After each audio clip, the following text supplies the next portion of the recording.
Dear student, आज हम कल जो हमने क्लास ली थी जिसमें हमारा टॉपिक चल रहा था इनहेरिटेंस। आज हम उस क्लास के अंदर हमने जितने भी टॉपिक डिस्कस किए थे उसको हम प्रैक्टिकली इम्प्लीमेंट करेंगे।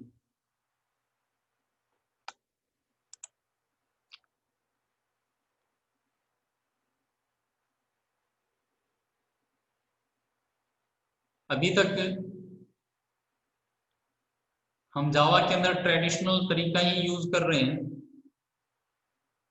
जैसे हम थोड़ा सा और एडवांस बढ़ेंगे तब हम आईडीई का यूज करेंगे, एक्लिप्स का यूज करेंगे। थोड़ा सा एडवांस बढ़ते ही हम क्या करेंगे, एक्लिप्स का यूज करेंगे। तब तक हम ये ट्रेडिशनल तरीका ही चलने देते हैं। आज हम देखेंगे कि हम इनहेरिटेंस के प्रोग्राम किस तरीके से एग्जीक्यूट करवा सकते हैं। देखो, हम एक बार चेक कर लेते हैं कि इसका एनवायरनमेंट वेरिएबल सेट किया हुआ है या नहीं किया हुआ।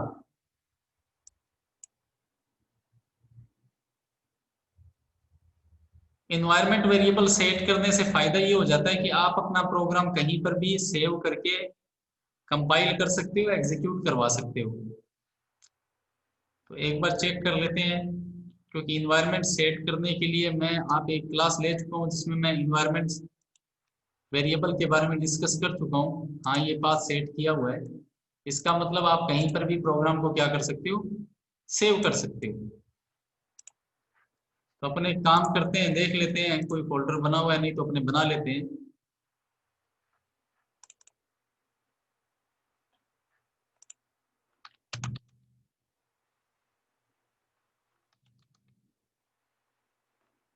हाँ, ये फोल्डर बना हुआ है यहाँ पर जावा प्रोग्राम नेम से। चलो ठीक है, ये फोल्डर जैसे हमने बना लिया, यहाँ जावा प्रोग्राम, जावा अंडरस्कोर प्रोग्राम नाम का फोल्डर है डी ड्राइव के अंदर। हम इसी के अंदर अपने प्रोग्राम सेव करेंगे। तो सबसे पहले अपने क्या करते हैं, नोटपैड ओपन कर देते हैं।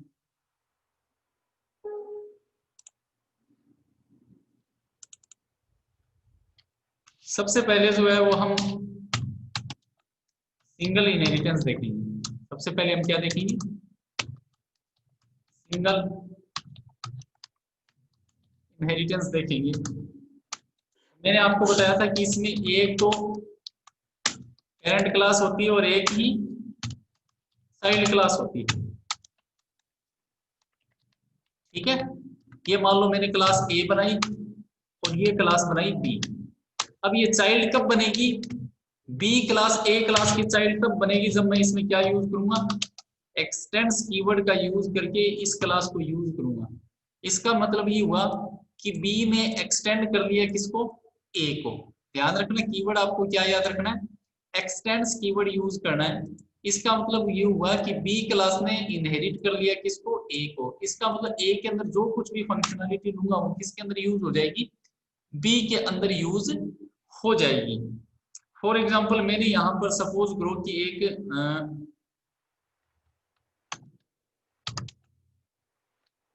जैसे मैंने यहाँ पर दो वेरिएबल ले लिए ए एंड बी, ठीक है, और ये दो मेथड ले लिए मैंने।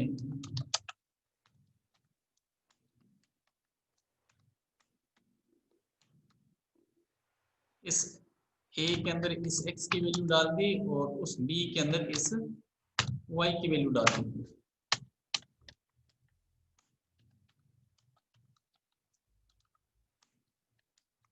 और फिर इस a और b की वैल्यू को प्रिंट करवा दिया।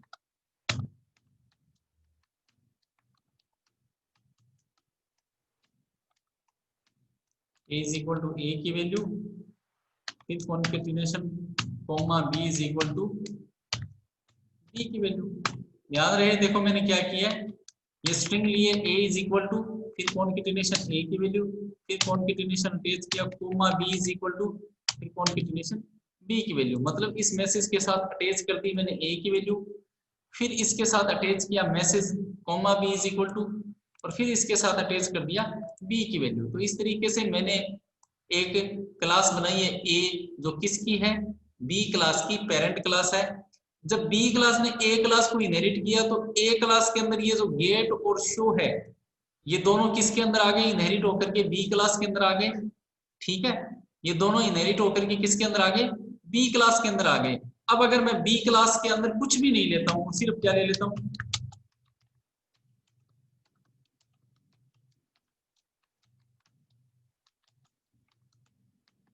सिर्फ क्या लिया मैंने, मैन मेथड लिया और कुछ नहीं लिया।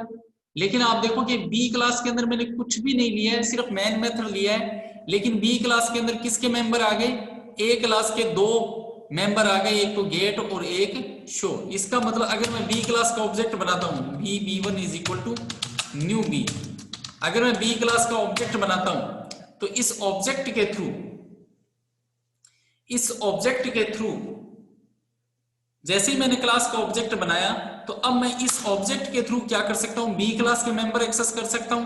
अब बी क्लास में खुद का तो कोई मेंबर है नहीं, लेकिन किसके मेंबर आ गए, ए क्लास के मेंबर आ गए। तो बी क्लास के ऑब्जेक्ट के थ्रू मैं किस किस को कॉल कर सकता हूं, b1 डॉट गेट और b1 डॉट शो, इनको कॉल कर सकता हूं। तो आप यहां पर देख रहे हो कि ये जो सिंगल इनहेरिटेंस है इसमें एक तो पेरेंट क्लास ली है मैंने और एक ही क्या ली है, चाइल्ड क्लास ली है।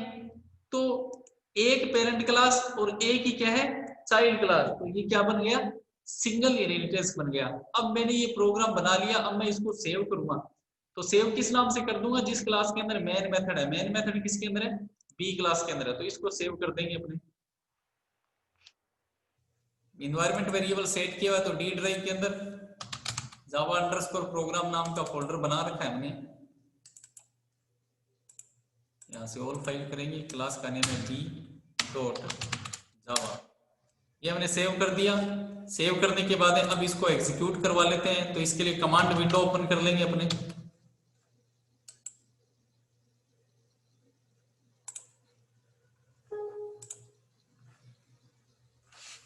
ठीक है। तो अपन को डी ड्राइव में जाना है, तो डी कोलन डी ड्राइव में चल गए।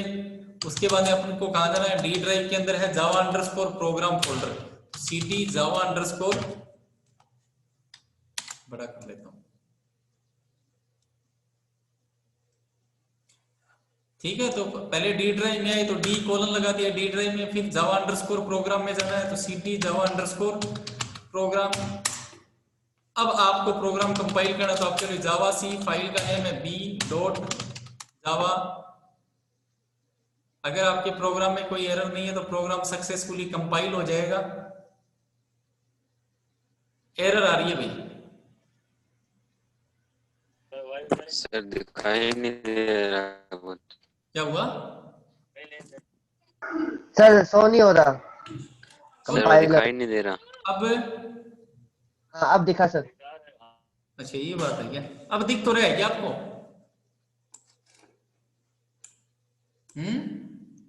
हाँ सर दिख रहा है। ठीक है सर, दिख रहा है, अब दिख रहा है। अब देखो जब मैंने प्रोग्राम को रन करवाया तो रन करवाने पर क्या एरर आ रही है, एक तो गेट पर एरर आ रही है, क्या आ रही है, गेट पर एरर आ रही है। गेट पर क्यों एरर आ रही है, आप में से कौन बताएगा, बताओ। ये जब मैं गेट फंक्शन मेथड को यूज कर रहा हूं, कॉल कर रहा हूं बी क्लास का ऑब्जेक्ट बना करके, तो बताओ मुझे एरर क्यों आ रही है, कौन बताएगा। ये आपका गेट मेथड है और मैंने गेट मेथड को कॉल किया, बताओ क्यों एरर आ रही है।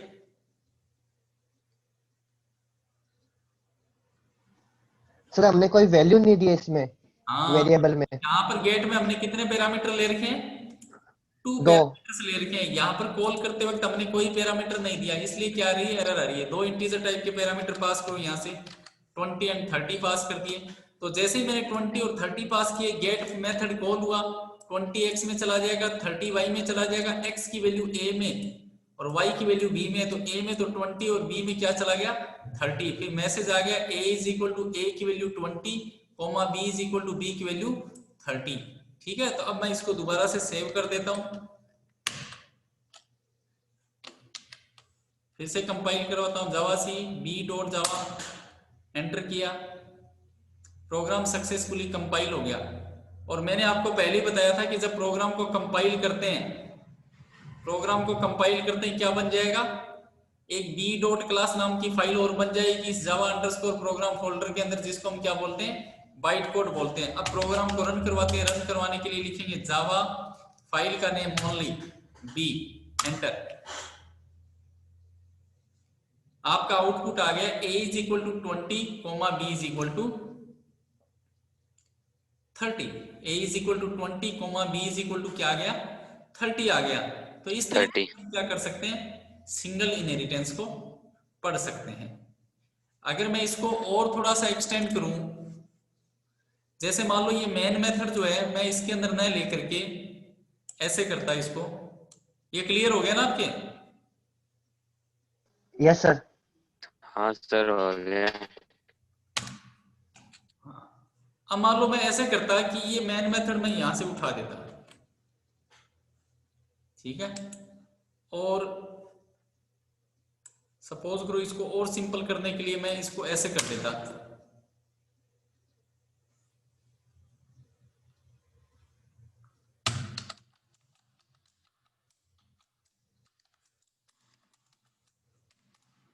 ठीक है, और इसको ऐसे लिख देता मैं,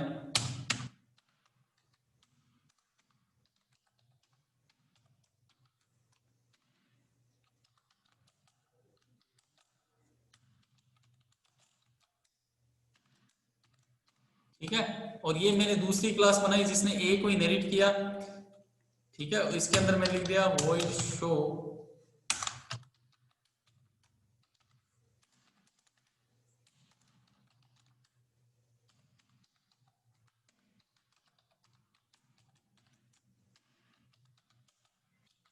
ऑफ क्लास बी, वैसे ले लिया मैंने। अब आप देख रहे हो कि मैंने दो क्लासें बनाई है, एक तो क्लास ए बना ली और एक क्लास बी, जो बी जो है वो किसको इनहेरिट कर रही है, ए को इनहेरिट कर रही है, ठीक है। तो मैंने ये दो क्लासें बना ली। अब मैं फाइनल क्लास बनाता हूं,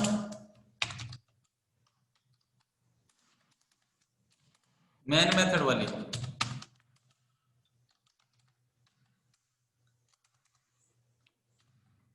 ठीक है। ये मेन मेथड वाली मैंने क्लास बना ली है। अब इसका मतलब ये नहीं है कि सर आपने 3 क्लासें बना ली, नहीं, चाइल्ड क्लास देखो कितनी है, चाइल्ड क्लास 1 है और पेरेंट क्लास भी कितनी है, 1 है। इसको पेरेंट क्यों कह रहे हैं, क्योंकि इस ए को किसने इनहेरिट किया, बी ने, इसलिए ए तो पेरेंट होगी और बी क्या होगी, चाइल्ड होगी। एक पेरेंट एक चाइल्ड, सिंगल इनहेरिटेंस।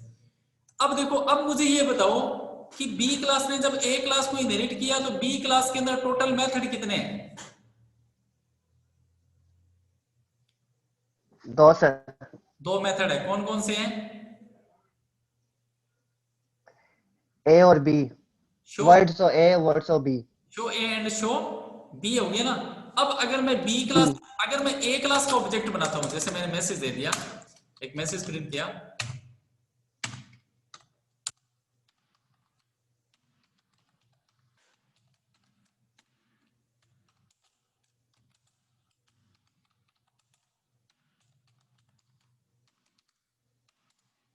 ठीक है। अब मैंने ए क्लास का ऑब्जेक्ट बनाया सबसे पहले, a1 is equal to new A class का ऑब्जेक्ट बना लिया, ठीक है। जैसे सपोज करो मैं पहले ऑब्जेक्ट बना लेता हूं, कहीं भी बना लो, जैसे मैंने ए क्लास का ऑब्जेक्ट बनाया, ए क्लास को मेंबर एक्सेस करने के लिए, और बी क्लास का ऑब्जेक्ट बनाया बी क्लास के मेंबर को एक्सेस करने के लिए, sorry b1,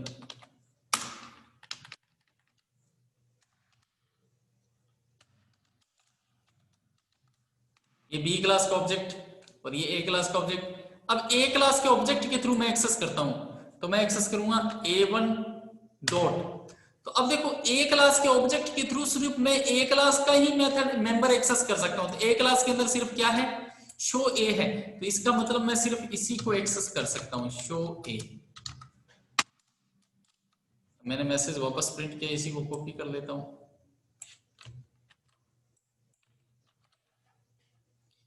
by B class object, B class के लिए मैंने b1 रेफरेंस वेरिएबल ले रखा है, b1 डॉट। अब बी क्लास के ऑब्जेक्ट के थ्रू, अब बी क्लास के ऑब्जेक्ट के थ्रू देखो मैं शो ए और शो बी दोनों अवेलेबल है, तो बी क्लास के ऑब्जेक्ट के थ्रू मैं शो ए और शो बी दोनों को एक्सेस कर सकता हूं।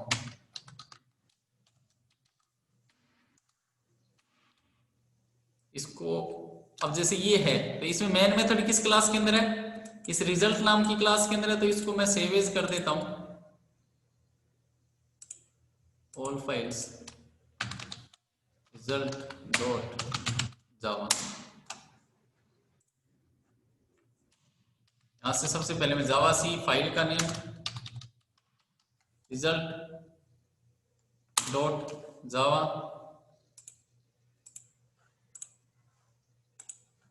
कंपाइल हो गया सक्सेसफुली। अब आप क्या करोगे, इसको रन करवा दो जावा। देखो क्या रहा है, by A class object, A class object के through show of class A, और by B class object show of class A and show of class B. इसका मतलब बी क्लास के ऑब्जेक्ट के थ्रू हम दो मेंबर एक्सेस कर सकते हैं और ए क्लास के ऑब्जेक्ट के थ्रू सिर्फ एक मेंबर एक्सेस होगा। ठीक है, ये बात क्लियर है? Yes sir. क्लियर है सर। यहां तक क्लियर है आपके? हाँ सर। हाँ सर क्लियर है। अब मैं आपको है ना इसके अंदर एक कंस्ट्रक्टर का यूज करके बताता हूं। मैंने अभी आपको बताया कि इनहेरिटेंस में क्या होता है, एक क्लास जब दूसरी क्लास को इनहेरिट करती है तो जो पेरेंट क्लास के जो मेंबर है वो चाइल्ड क्लास के अंदर आ जाते हैं। यही तो बताया, यही तो बताया। हाँ सर। तो अब मैं एक काम करता हूं, मैं इन दोनों क्लासों के अंदर कंस्ट्रक्टर लेता हूं। सपोज करो मैंने इस क्लास के अंदर एक कंस्ट्रक्टर लिया,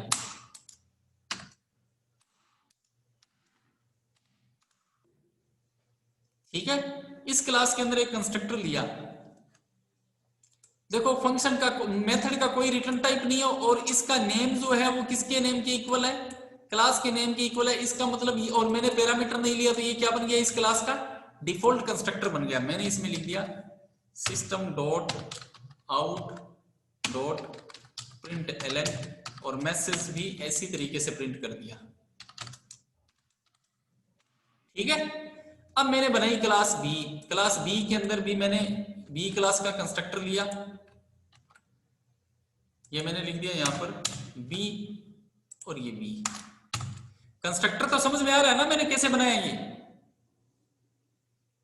हाँ सर।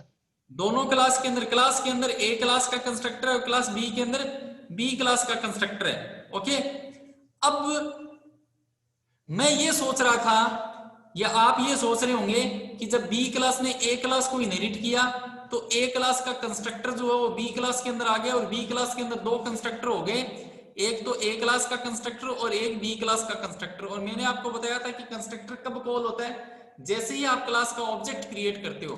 तो अब मैंने यहां पर क्या किया,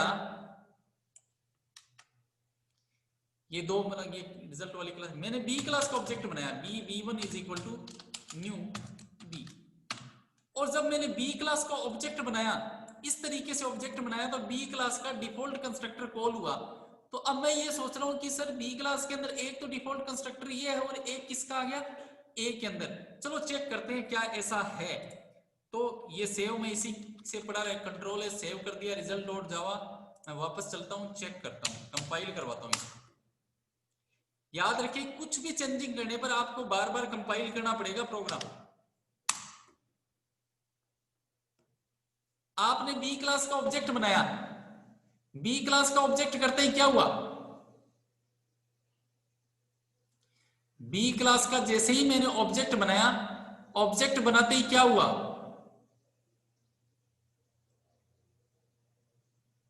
ऑब्जेक्ट बनाते ही ये हुआ कि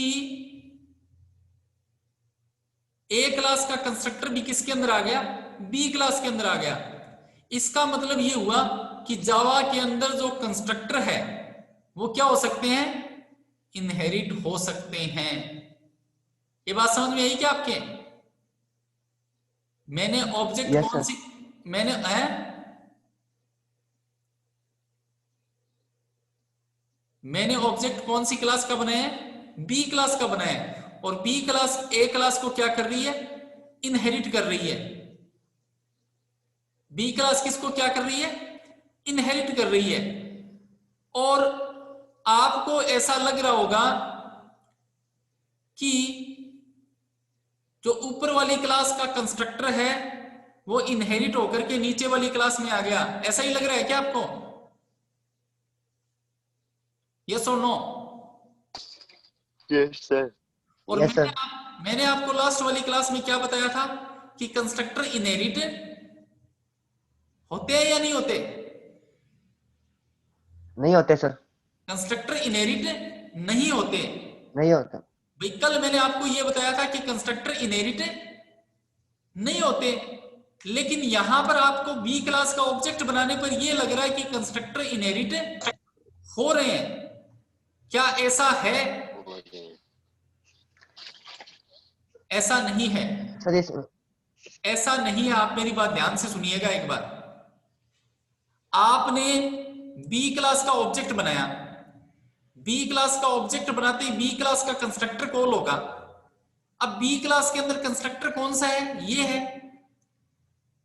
ठीक है।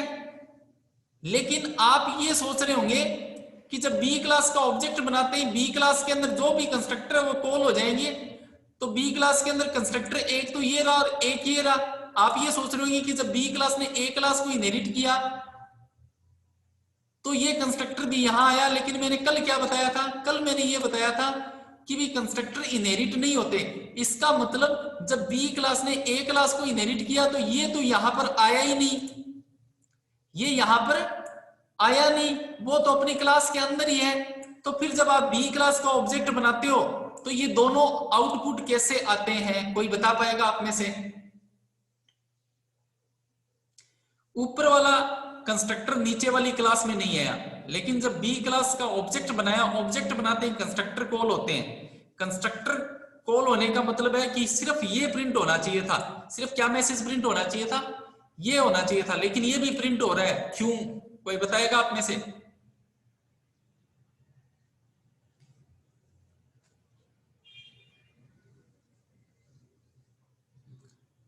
चलो मैं आपको बता देता हूं। देखो, मैंने आपको कल एक सुपर कीवर्ड बताया था या नहीं बताया था? Yes sir. बताया था ना? उस टाइम मैंने आपको एक बात आपने नोटिस की है, तो मैंने कल आपको यह बताया था कि जो सुपर कीवर्ड है, जो सुपर कीवर्ड है, चाइल्ड क्लास के कंस्ट्रक्टर में पहला जो स्टेटमेंट है वो सुपर या दिस होता है। इसका मतलब मैं अगर सिंपल वर्ड में ये कहूं कि चाइल्ड क्लास के कंस्ट्रक्टर के अंदर जो पहला स्टेटमेंट है वो कैसा होता है? ये होता है। अब इस सुपर का काम क्या है? ये पेरेंट क्लास के कंस्ट्रक्टर को क्या करता है? कॉल करता है। अब अगर आपने ये कीवर्ड यूज नहीं कर रखा, चाइल्ड क्लास के, ध्यान से सुन लेना, चाइल्ड क्लास के कंस्ट्रक्टर के अंदर पहला स्टेटमेंट कंपाइलर जो है वो खुद रखता है, और वो खुद रखता है वो कौन सा स्टेटमेंट होता है? सुपर होता है, SUPER। और ये सुपर कीवर्ड किसको कॉल करता है? पेरेंट क्लास के डिफॉल्ट कंस्ट्रक्टर को कॉल करता है। पेरेंट क्लास के डिफॉल्ट कंस्ट्रक्टर को कॉल होता है। तो ध्यान से सुनना कि जब आपने बी क्लास का ऑब्जेक्ट बनाया, बी क्लास का ऑब्जेक्ट बनाते ही बी क्लास का कंस्ट्रक्टर कॉल हुआ। कंस्ट्रक्टर कॉल होने का मतलब कंट्रोल यहां पर आया, यहां पर आया। इससे पहले कि ये इसको प्रिंट करे, इससे पहले इसको कंपाइलर द्वारा इनबिल्ट पुट किया हुआ कौन सा स्टेटमेंट मिला? ये मिला। आपने नहीं पुट किया तो बाय डिफॉल्ट इसका पहला स्टेटमेंट क्या होता है? सुपर या दिस होता है। इसका मतलब ये स्टेटमेंट जो आपने नहीं लिया है ये यहां पर वर्क करेगा, और ये सबसे पहले किसको कॉल करेगा? पेरेंट क्लास के कंस्ट्रक्टर के पास जाएगा, अंदर आएगा, क्या प्रिंट करेगा? ए प्रिंट करेगा, और यहां पर कंप्लीट हो जाएगा। कंप्लीट होने के बाद में जहां से कॉल हुआ था, यहां से कॉल हुआ था, यहां से कॉल हुआ था, यहां से कॉल होने के बाद फिर आगे बढ़ेगा, क्या प्रिंट करेगा? बी प्रिंट करेगा। इसका मतलब बी से पहले ये सुपर स्टेटमेंट होने की वजह से ए का कंस्ट्रक्टर कॉल हुआ, पहले ए प्रिंट हुआ और फिर बी प्रिंट हुआ। ये बात समझ में आई या नहीं? यस और नो? सर एक बार फिर से समझाना।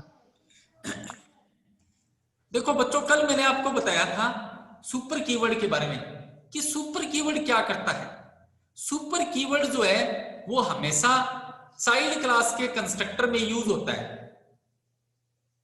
सुपर कीवर्ड हमेशा चाइल्ड क्लास के कंस्ट्रक्टर में यूज होता है। और चाइल्ड क्लास के कंस्ट्रक्टर में कहां पर यूज होता है? सबसे पहला स्टेटमेंट सुपर होना चाहिए। अब इस सुपर कीवर्ड का काम क्या है? सुपर कीवर्ड जो है अपने से जो पेरेंट क्लास के अंदर जो कंस्ट्रक्टर है उसको कॉल करता है। अब अगर आपने चाइल्ड क्लास के कंस्ट्रक्टर में सुपर कीवर्ड यूज नहीं किया, मतलब चाइल्ड क्लास के अंदर कंस्ट्रक्टर बना लिया, जैसे आपने ये बना लिया, और इस कंस्ट्रक्टर के अंदर अगर आपने पहला स्टेटमेंट ये नहीं लिया, अब ये स्टेटमेंट क्या करता है? अगर मैं मान लो ऐसे ले लेता हूं तो ये स्टेटमेंट क्या करेगा? जैसे मैंने बी क्लास का ऑब्जेक्ट बनाया, बी क्लास का ऑब्जेक्ट बनाते ही बी क्लास का कंस्ट्रक्टर कॉल हुआ, कंस्ट्रक्टर कॉल होते ही सबसे पहला स्टेटमेंट क्या मिलेगा इसको? सुपर। सुपर का मतलब है अगर देखो मैंने इसके अंदर पैरामीटर नहीं लिया है तो ये बिना पैरामीटर वाले कंस्ट्रक्टर को कॉल करेगा। ये रहा बिना पैरामीटर वाला पेरेंट क्लास का कंस्ट्रक्टर कॉल करेगा, क्या प्रिंट कर देगा? ए प्रिंट कर देगा। इस स्टेटमेंट के बाद फिर वापस ये कहां आएगा? यहां पर आएगा और फिर आगे बढ़ेगा और क्या प्रिंट कर देगा? बी। अब अगर आपने ये पहला स्टेटमेंट नहीं ले रखा है तब बाय डिफॉल्ट ये कंपाइलर पुट करेगा, और कंपाइलर पुट करेगा ऐसा ही जैसा मैंने अभी लिख रखा था। तो ये किसको कॉल करेगा? बाय डिफॉल्ट पेरेंट क्लास के कंस्ट्रक्टर को कॉल करेगा। इसीलिए पहले ए प्रिंट हो रहा है, बाद में बी प्रिंट हो रहा है। ये बात समझ में आई या नहीं? आ गए सर। अब देखो मैं इसको और एडवांस करता हूं। अब मैं इस प्रोग्राम को क्या करता हूं? थोड़ा सा और एडवांस करता हूं। और एडवांस के लिए मैं अब क्या करूंगा? इसमें सपोज करो कि मैंने इंटीजर टाइप का एक पैरामीटर ले लिया। ध्यान से सुनना, मैंने ए क्लास के अंदर ये जो पेरेंट क्लास है इसमें इंटीजर टाइप का पैरामीटर ले लिया, तो क्या अब ये डिफॉल्ट कंस्ट्रक्टर है? यस और नो? नहीं सर। अब ये क्या बन गया? Parameterize constructor. इसलिए अब मैंने इसमें क्या लिख दिया? जैसे एसएमएस प्रिंट कर दिया। ठीक है,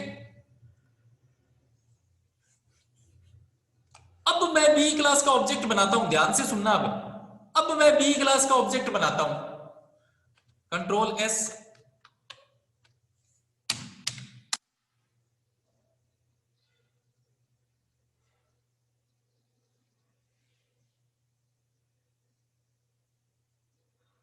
क्या गड़बड़ हुई? एक मिनट।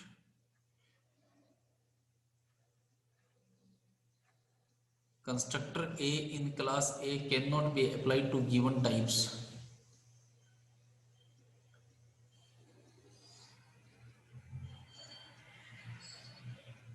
ये बात समझ में आई क्या आपके? ये क्या कह रहा है? इसको क्या रिक्वायरमेंट है? इसको क्या रिक्वायरमेंट है? इंटीजर की रिक्वायरमेंट है। मिला क्या? No argument. इसको क्या रिक्वायरमेंट है? इंटीजर टाइप की रिक्वायरमेंट है। मिला क्या? No argument. अब मैं बच्चों आपको समझा देता हूं। अभी मैंने आपको क्या बताया कि आपने जब बी क्लास का ऑब्जेक्ट बनाया तो बी क्लास का कंस्ट्रक्टर कॉल हुआ। बी क्लास का कंस्ट्रक्टर जब कॉल हुआ तो यहां पर इसको आपने कुछ नहीं ले रखा ना, तो बाय डिफॉल्ट इसमें कौन सा कीवर्ड यूज होगा? ये कीवर्ड यूज होगा। अब ये कीवर्ड जब यूज होगा जो आपने लिया नहीं है, तो ये किसको कॉल करेगा? अपनी पेरेंट क्लास के अंदर डिफॉल्ट कंस्ट्रक्टर को ढूंढेगा। अब पेरेंट क्लास के अंदर डिफॉल्ट कंस्ट्रक्टर कब होता है? किसी भी क्लास के अंदर डिफॉल्ट कंस्ट्रक्टर उसी केस में होता है जब आप उस क्लास के अंदर कोई भी कंस्ट्रक्टर नहीं लेते हो। आपने इस ए क्लास के अंदर एक पैरामीटर वाला कंस्ट्रक्टर ले रखा है, तब इसमें डिफॉल्ट कंस्ट्रक्टर नहीं आएगा। क्यों? क्योंकि कंपाइलर इसमें ऊपर वाली क्लास में डिफॉल्ट कंस्ट्रक्टर उसी केस में डालता है जब कोई कंस्ट्रक्टर नहीं लिया होता। तो अब ये जो सुपर जो कीवर्ड है जो इस तरीके से इनबिल्ट यूज होगा, तो ये पेरेंट क्लास के अंदर डिफॉल्ट कंस्ट्रक्टर को ढूंढेगा। डिफॉल्ट कंस्ट्रक्टर इसको नहीं मिलेगा, इसलिए एरर आ रही है। ये बात समझ में आई या नहीं आई? यस और नो? Yes sir. अब इसको जो है ना, अब आप अगर इसको ले लेते हो या नहीं लेते हो तब ये कैसा यूज होगा? क्योंकि पहला स्टेटमेंट तो सुपर होता है और ये अपनी पेरेंट क्लास में किसको ढूंढेगा? डिफॉल्ट कंस्ट्रक्टर को ढूंढेगा, डिफॉल्ट कंस्ट्रक्टर इसको मिलेगा नहीं तो क्या आएगी, एरर आएगी। अब क्वेश्चन ये बनता है कि तो सर उसको कैसे कॉल किया जाए, तरीका है ये लो। क्योंकि मैंने आपको बताया चाइल्ड क्लास के अंदर के कंस्ट्रक्टर में default constructor super keyword use होगा, सुपर कीवर्ड पहला स्टेटमेंट होना चाहिए। ये मैंने पहला स्टेटमेंट ले लिया 5। अब देखो क्या होगा, जब बी क्लास का ऑब्जेक्ट बनाया, बी क्लास का कंस्ट्रक्टर कॉल हुआ, बी क्लास का पहला कंस्ट्रक्टर कॉल होते हैं सुपर 5। इसका मतलब ये जो है वो पेरेंट क्लास के अंदर, इसका मतलब ये हुआ कि ये जो पेरेंट क्लास के अंदर है वो क्या करेगा, एक पैरामीटर वाले कंस्ट्रक्टर को कॉल करेगा। एक पैरामीटर वाला कंस्ट्रक्टर है या नहीं, इसमें है या नहीं, है सर। तो ये क्या करेगा, ये 5 जो है वो किस में कॉपी हो जाएगा, x में कॉपी हो जाएगा। हालांकि हमने इसको यूज नहीं किया, सिर्फ क्या मैसेज प्रिंट होगा, a int। अब इस बार क्या होगा, जब b क्लास का ऑब्जेक्ट बनाया तो b क्लास का कंस्ट्रक्टर कॉल हुआ, पहले इसने किसको कॉल किया, इसको कॉल किया, इसको कॉल किया तो x के अंदर 5 यूज हो गया। हालांकि हमने 5 यूज नहीं किया, सिर्फ मैसेज प्रिंट किया a int, ये कंस्ट्रक्टर कंप्लीट हो गया। उसके बाद में जब वापस पहुंचेगा ये तो इसको क्या मिलेगा, b। इस बार आपका आउटपुट आएगा a int और b। मैं इसको सेव करता हूं और रन कराता हूं again.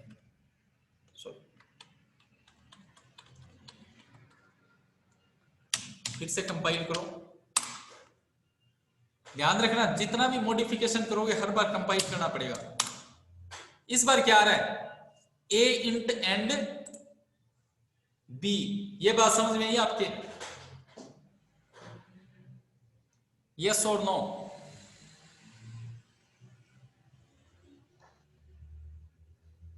Yes sir. a int और b महेश,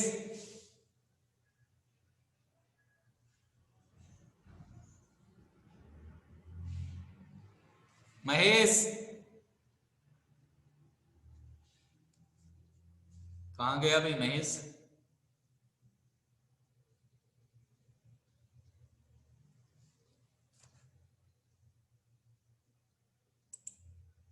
यस क्लियर है क्या ये?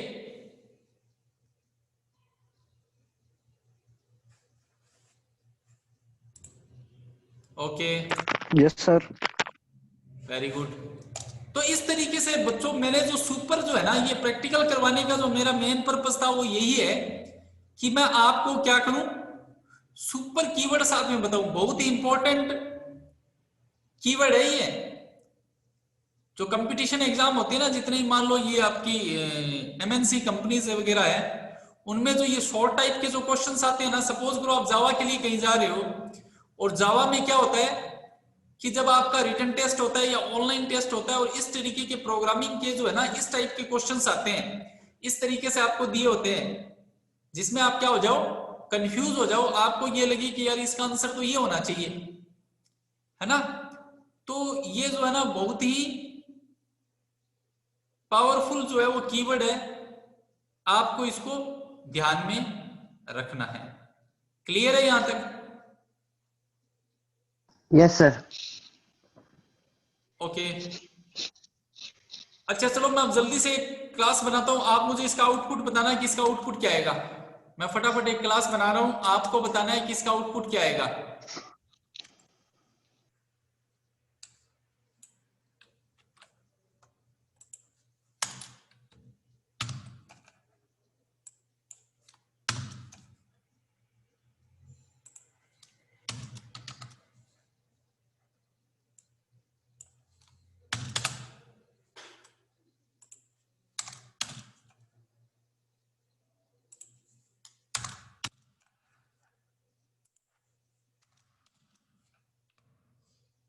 बताओ इसका आउटपुट क्या आएगा।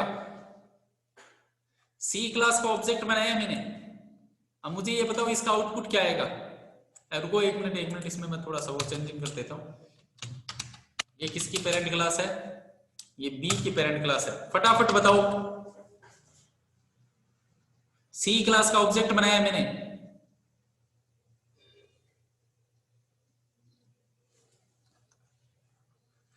अच्छा ए के अंदर मैंने ये दिया, ये लो आउटपुट बताओ। ए क्लास के कंस्ट्रक्टर में ही है, बी क्लास के कंस्ट्रक्टर में ही है और सी क्लास के कंस्ट्रक्टर में ही है, और मैंने सी क्लास का ऑब्जेक्ट बनाया है। कंसेप्ट वही रहेगा जो मैंने पहले बताया था। Sir A B C, A constructor, B constructor और C constructor. Very good. Output क्या आएगा? ए बी एंड सी आएगा, क्योंकि सी की पेरेंट क्लास कौन सी है? बी, और बी की पेरेंट क्लास कौन सी है? ए। तो ये ऊपर से ऊपर क्या रहेगा? जाता रहेगा। तो नेक्स्ट क्लास में हम इसको डिटेल से डिस्कस करेंगे।